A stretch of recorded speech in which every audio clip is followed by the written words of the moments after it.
भगवान श्री कृष्ण कहते हैं कि जब किसी भी कार्य करने में अगर लालच होगा, बेईमानी होगी, जलन होगी, तो वो काम ना तो सही होगा और ना ही उसके परिणाम फलदायी होंगे। इसके अतिरिक्त जिस कार्य को हम पूरे मन से प्रेम पूर्वक करेंगे तो वो ना सिर्फ हमारे लिए बल्कि समाज के लिए भी हितप्रद अच्छा होगा। जो व्यक्ति कामी प्रवृत्ति का होता है उसके मन में लोभ होता है, और जो अत्यधिक क्रोधी स्वभाव का होता है उसके लिए नर्क के द्वार सदैव खुले होते हैं। अर्थात ऐसे व्यक्ति को तो सिर्फ नर्क में ही जगह मिलती है। श्री कृष्ण कहते हैं कि मेरे लिए ना कोई घृणित है और ना ही कोई प्रिय, ना कोई निर्धन है और ना ही कोई धनी। बस जो भक्ति भाव के साथ मुझे याद करते हैं मैं उनका हूँ और वो मेरे। भगवान तो बस प्रेम भक्ति के भूखे हैं। जो भी उनकी भक्ति में लीन होता है, जो भी प्रेम से उन्हें याद करता है, वो सदैव उसका कल्याण करते हैं। जब भी आप कोई बुरा कार्य करते हो या अच्छा कार्य करते हो, आपको लगता है कि कोई देख नहीं रहा, तो यहाँ श्री कृष्ण कहते हैं कि तुम जो कुछ भी कर रहे हो मेरी दृष्टि सदैव तुम पर है। इसलिए आप ये मत समझे कि आप अकेले हैं, आपके साथ श्री कृष्ण सदैव। हमारी सफलता और असफलता इस बात पर निर्भर करती है कि हम खुद पर कितना विश्वास करते हैं। व्यक्ति जो चाहे बन सकता है यदि पूरे विश्वास के साथ अपने लक्ष्य पर लगातार चलता रहे। जिस इंसान के चारों तरफ नकारात्मक लोग रहते हैं उस इंसान का मंजिल से भटक जाना तय है। कहते हैं मन के हारे हार है और मन के जीते जीत। जिस प्रकार सकारात्मक विचारों से सफलता मिलती है उसी प्रकार नकारात्मक विचार असफलता के मार्ग की ओर अग्रसर करते हैं, क्योंकि जैसा हम सोचते हैं वैसे ही हम बनते जाते हैं और अपने विचारों के माध्यम से ही हमें नकारात्मक और सकारात्मक परिणाम मिलते हैं। अपने अनिवार्य कर्तव्य का पालन करें, क्योंकि क्रिया वास्तव में निष्क्रियता से बेहतर है। श्री कृष्ण कहते हैं कि वो किसी के भाग्य के निर्माता नहीं है, व्यक्ति खुद ही अपना भाग्य लिखता है। आप जैसा बीज बोएंगे आप वैसे ही फसल को काटेंगे। आप जैसा कर्म करेंगे आपको वैसे ही परिणाम मिलेंगे। यदि विद्यार्थी मन लगाकर पढ़ाई करेंगे तो परीक्षा में सफल होंगे। इसलिए हर व्यक्ति का भाग्य तभी बदलेगा जब वह ऐसे कर्म करेगा। पृथ्वी, जल, अग्नि, वायु, आकाश, मन, बुद्धि और अहंकार, ये मेरी प्रकृति के 8 विभाग हैं। जो कुछ भी है वो वर्तमान में है। जो बीत गया है वो नहीं आएगा, और जो आने वाला है उसकी चिंता नहीं बल्कि खुले हाथों से वर्तमान का स्वागत करें।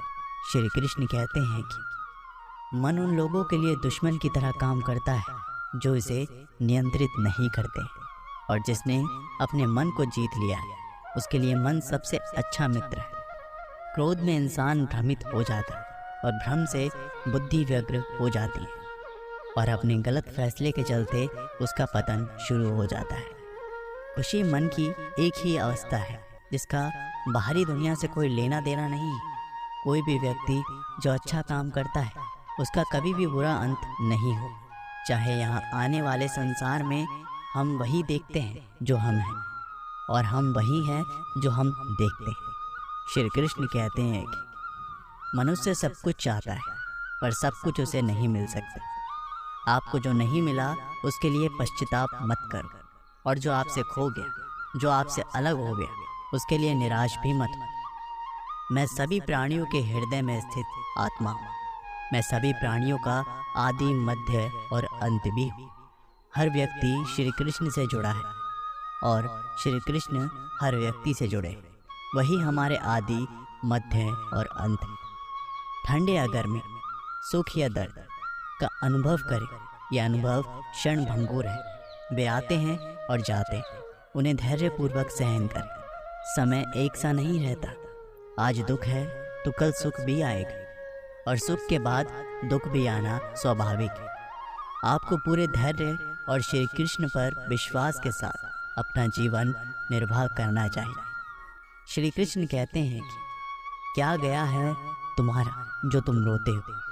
तुम इस संसार में क्या लाए हो जो तुमने खो दिया? तुमने क्या पैदा किया जो खो दिया?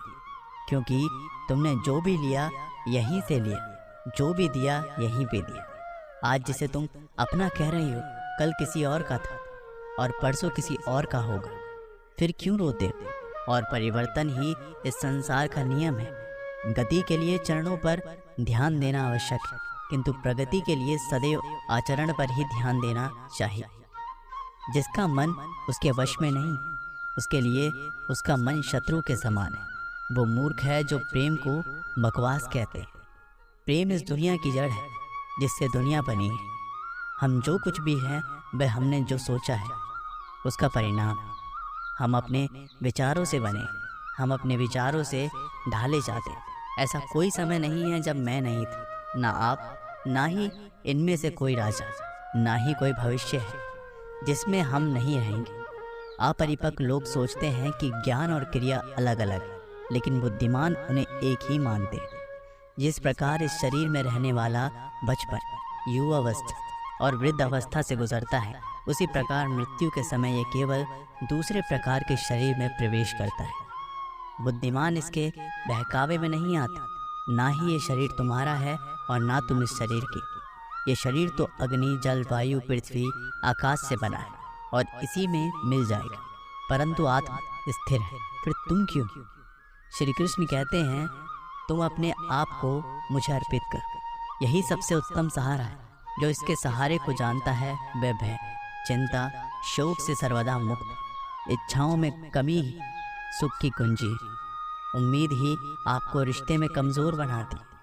उम्मीद का जन्म आपके मन में ही होता है।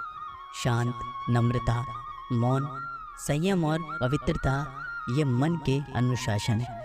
श्री कृष्ण ने कहा है कि जिसे तुम अपना समझकर मग्न हो रहे हो, बस यही प्रसन्नता तुम्हें तुम्हारे दुख का कारण बनेगी। कर्म मुझसे नहीं चिपके, क्योंकि मैं उनके परिणामों से जुड़ा नहीं हूँ। जो लोग इसे समझते हैं और इसका अभ्यास करते हैं वे स्वतंत्र और खुशी से रहते हैं। श्री कृष्ण कहते हैं कि तेरा मेरा, छोटा बड़ा, अपना पराया मन से मिटा दो, फिर सब तुम्हारे हैं और तुम सबके। आप अकेले आए हैं और अकेले ही जाना है, इसलिए खुद पर भरोसा कर। चाहे बुरा ही क्यों ना लग जाए, पर ऐसा सत्य ज़रूर बोलिए, लेकिन ऐसा झूठ मत बोलिए जो सत्य लगे। प्रेम का अनुभव एक ऐसा अनुभव है जो व्यक्ति को कभी परास्त नहीं होने देता। हर किसी का जन्म किसी न किसी कारण से होता है। इसे पहचानो और बस कर्म करते रहो। कोई भी मनुष्य पूर्ण नहीं है। किसी न किसी में कोई ना कोई कमी होती है और हर किसी में कोई ना कोई अच्छाई होती है।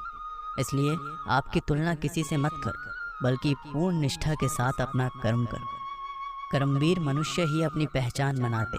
जो कर्म नहीं करते वो विलुप्त हो जाते। जो कुछ करना है करो, लोभ से नहीं, अहंकार से नहीं, वासना से नहीं, ईर्ष्या से नहीं। प्रेम, करुणा, नम्रता और भक्ति से करो।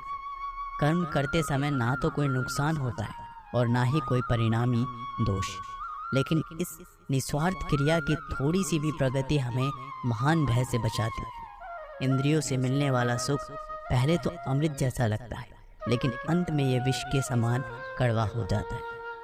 तुम्हारी पीड़ा के लिए मेरे पास एक उद्देश्य है, तुम्हारे संघर्ष का एक कारण है और तुम्हारी सच्चाई का प्रतिफल है। मेरा विश्वास करो और हार मत मानो। मनुष्य ही एक ऐसा प्राणी है जो कर्म करता है, इसलिए कर्म करना प्रत्येक व्यक्ति का धर्म भी है। कर्म करने वाला व्यक्ति है कर्मवीर कहलाता है। इसलिए कार्य करते रहना खाली बैठे रहने से हमेशा बेहतर होता है। समय हमेशा चलता रहता है, कभी रुकता नहीं। यदि आज बुरा समय है तो कल अच्छा होगा। इसलिए आप बिना किसी स्वार्थ के सिर्फ कर्म कीजिए। फल समय खुद देगा। ना तो समय रुकता है और ना ही एक सा रहता है। बुरा समय हो या अच्छा समय, बदलता ज़रूर है। आज बुरा है तो कल अच्छा, और अच्छा तो फिर बुरा समय ज़रूर आएगा। सुख के बाद दुख और दुख के बाद फिर सुख आते जाते रहते। इसलिए इस पर हमारा कोई वश नहीं है, लेकिन कर्म पर हमारा वश जरूर है। आप सिर्फ कर्म करते रहिए, फल की चिंता किए बगैर। समय आने पर फल ज़रूर मिलेगा। जो अज्ञानी व्यक्ति होता है वो ये गलतफहमी पाल लेता है कि मैं करता हूँ, सभी कार्य मेरे द्वारा किए जा रहे हैं। ऐसा जान उसमें अहंकार घर कर लेता है। परंतु इस सृष्टि में जो भी हो रहा है वो तो प्रकृति द्वारा किए जा रहा है। अज्ञानता के कारण व्यक्ति में जो मैं का अहंकार जन्म ले लेता है तो उसका पतन होना निश्चित है। सत्य कभी नष्ट नहीं हो सकता। अच्छा करने से नहीं डरना चाहिए। लोग अक्सर सच कहने से बचते हैं या डरते हैं, और सत्य कभी छुप नहीं सकता और ना ही कभी मिट सकता है। कितना भी छुपा ले पर सच तो उजागर ही हो जाएगा। इसलिए जो बात सच पर आधारित हो उसे करने या कहने और मानने से कभी नहीं डरना चाहिए। जो हुआ अच्छा हुआ, जो होता है अच्छे के लिए होता है। कभी कभी विपरीत परिस्थितियाँ हमारी वर्तमान स्थिति को अच्छा करने के लिए ही आती है। मन चंचल होता है, ये इधर उधर भागता है और किसी भी कार्य की एकाग्रता का दुश्मन है। लेकिन यदि यह व्यक्ति के वश में हो जाए तो इससे अच्छा कोई मित्र नहीं है। मन को एकाग्र करना ज़रूरी है, बस थोड़े से प्रयास और अभ्यास की ज़रूरत है। एक गरीब किसान को उसके एक मित्र ने कुछ बीज दी और उसे बताया कि ये बीज बांस के पेड़ की उस प्रजाति के हैं जो बाहर के देशों में पाए जाते हैं। इन पेड़ों की ऊंचाई 90 फीट तक होती है। किसान ने वे बीज अपने मित्र से ले लिए और उन्हें अपने खेत में बो दिए। उसे आशा थी कि जिस दिन वे बांस के ऊंचे पेड़ बन जाएंगे, उन बांसों को बेचकर उन्हें अच्छी आमदनी होगी और उसका परिवार एक अच्छा जीवन जी पाएगा। वे उन बीजों को पानी देता, दिन भर उनकी देखभाल करता और रात में भगवान से प्रार्थना करता कि उसके सपने पूरे हो जाए और उसे इन बीजों से 100% परिणाम मिले। वे रोज़ अपने खेत में जाकर देखते कि बीज अंकुरित हुए या नहीं, लेकिन उसे उनमें कोई भी परिवर्तन दिखाई नहीं पड़ता। इसी तरह एक वर्ष बीत गया, लेकिन उन बीजों से अंकुर नहीं फूटे। अन्य बीज सामान्यतः एक सप्ताह में ही अंकुरित हो जाते थे और कुछ महीनों में ही फसल आ जाती थी। उस फसल के द्वारा ही किसान के परिवार का भरण पोषण होता था। किसान सोचा करता कि इस तरह आज तो उसका गुजारा चल सकता है, लेकिन उसके सपने पूरे नहीं हो सकते और ना ही उसका भविष्य संवर सकता है। बांस के पेड़ों की बदौलत वह अपने सुनहरे भविष्य के सपने देखने लगा, लेकिन समय बीतने के बाद भी वे बीज अंकुरित नहीं हुए और किसान को अपने सपने और आशाएं टूटती हुई नजर आने लगी। उसके मन में शंका उत्पन्न होने लगी कि कहीं वे बीज सड़ तो नहीं गए हैं। एक वर्ष और बीता, लेकिन बीज अंकुरित नहीं हुए। दूसरे किसान और गांव वाले उसका मजाक उड़ाने लगे कि वह उन बेकार के बीजों पर अपना समय और परिश्रम व्यर्थ गंवा रहा है। सबके ताने सुनकर किसान विचलित होने लगा। उसके मन में यह बहस सताने लगा कि कहीं सचमुच ही वह अपना समय और परिश्रम ऐसे कार्य में तो नहीं लगा रहा जिससे कोई प्रतिफल ही नहीं मिलने वाला। 1 साल और बीत गया, लेकिन बीजों के अंकुरित होने की कोई चिन्ह दिखाई नहीं पड़े। लोगों ने किसान का मजाक उड़ाना जारी रखा, लेकिन किसान ने आंशिक भय के बाद अपने मन में छोटी सी आस बांध कर रखी थी। इसलिए उसने लोगों की बातों को दरकिनार कर उन बीजों को देखभाल करना जारी रखा। ऋतुएं बीतती गई और किसान एक चमत्कार की उम्मीद में बीजों को रोज पानी देता रहा और उनकी देखभाल करता रहा। लेकिन 4 साल बीत जाने के बाद भी एक भी बीज अंकुरित नहीं हुए, जिससे किसान की उम्मीदें थोड़ी और कम होती गई। लेकिन फिर भी उन बीजों को पानी देता रहा। समय के साथ किसान की आशा कम होती चली जा रही थी, लेकिन भगवान पर उसका विश्वास अटल था। उसका विश्वास था कि भगवान उसके परिश्रम का फल उसे अवश्य देंगे। 5 साल बीत जाने के बाद अचानक एक सुबह गांव के लोगों को उस किसान के चिल्लाने की आवाज़ सुनाई। वे सभी अपने घरों के बाहर निकल आए। उन्होंने देखा कि वह किसान अपने खेत के सामने खड़ा होकर खुशी से चिल्ला रहा। पास जाकर देखने पर सभी गांव वालों की आंखें फटी की फटी रह गई। किसान के खेत में बांस के बीज अंकुरित हो गए थे। किसान की खुशी की कोई सीमा नहीं थी। 5 साल बाद उसकी मेहनत सफल हुई थी। वह खेत गांव वालों के आकर्षण का केंद्र बन गया। बांस के पेड़ तेजी से बढ़ रहे थे। 5 feet, 10 feet, 20 feet, 50 feet, 70 feet, 80, 90। फिर 5 सालों से खाली पड़ा किसान का खेत मात्र 5 सप्ताह में 90 फीट बांस के पेड़ों से भर गए। इस चमत्कार को देखकर सभी दंग रह गए थे। उधर किसान खुशी से फूले नहीं समा रहा था। वे बांस के पेड़ न केवल उसके परिवार का बल्कि उसकी कई पीढ़ियों का भरण पोषण करने वाले थे। वह रह रहकर भगवान का धन्यवाद कर रहा था। उसे ये भी समझ आ गया था कि जो सीख उसे मिली है वह अमूल्य है। उसने सपनों का बीज बोने और उसे यथार्थ में परिणित करने के लिए रोज उसका पोषण और देखभाल करने की सीख मिल गई थी। उसने लोगों की नकारात्मक बातों पर ध्यान न देने का पाठ भी पढ़ लिया था। उसने अपने भय और शंकाओं से परे हटकर अनवरत परिश्रम करने का महत्व समझ लिया था। साथ ही भगवान पर उसका विश्वास और अटल हो गया था। किसान ने पूरे गांव के सामने एक उदाहरण प्रस्तुत कर लिया। उसके बाद गांव के अन्य किसान भी अपने खेतों में बांस का पेड़ उगाने लगे और धैर्य से हर दिन उसकी देखभाल करने लगे। दोस्तों, इस कहानी से हमें सीख मिलती है, किसान ने तो अपने सपनों पर विश्वास बनाए रखा, आपका क्या? आप अपने सपनों को पूरा करने के लिए किस हद तक परिश्रम करने के लिए तैयार हैं? आप में कितना धैर्य है?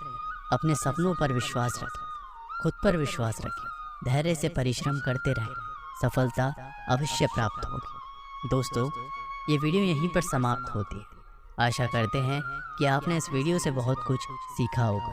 मिलते हैं एक नई वीडियो के माध्यम से। तब तक के लिए अपना ख्याल रखिएगा। बहुत बहुत धन्यवाद।